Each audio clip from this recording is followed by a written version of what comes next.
ایک بار کا ذکر ہے کہ ایک چھوٹے سے گاؤں میں علی نامی ایک لڑکا رہتا تھا۔ علی کے والد کو سب دعا کے پاپا کے نام سے بلاتے تھے۔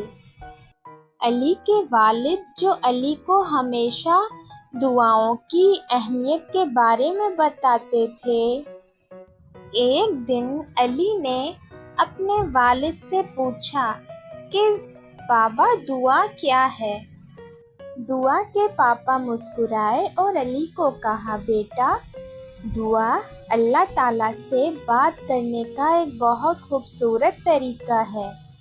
جب ہم دعا کرتے ہیں تو ہم اپنے دل کی باتیں اللہ کے سامنے رکھتے ہیں۔ علی نے کہا کہ اب وہ بھی ہر وقت اللہ پاک سے اچھی دعائیں مانگے گا، اور علی نے اپنے بابا سے دعا کرنے کا طریقہ سیکھا۔ دعا کے پاپا نے علی کو دعا کرنا سکھایا کہ دعا کرتے ہوئے ہمیں خلوص دل سے اللہ سے مانگنا چاہیے۔ ایک دن علی نے اپنے دوستوں کے ساتھ فٹ بال کھیلتے ہوئے اپنی بال کھو دی۔ علی اور علی کے دوست بہت پریشان ہوئے، ان کو ان کی بال کہیں نظر نہیں آئی۔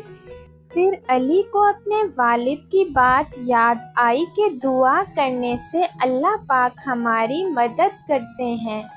اسی وقت فوراً علی نے اپنی آنکھیں بند کی اور اللہ پاک سے دعا کی کہ یا اللہ پاک میری گیند مجھے ڈھونڈ کر دے دیں۔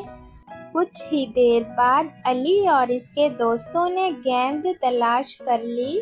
علی بہت زیادہ خوش ہوا اور علی نے یہ بات اپنے والد کو بتائی۔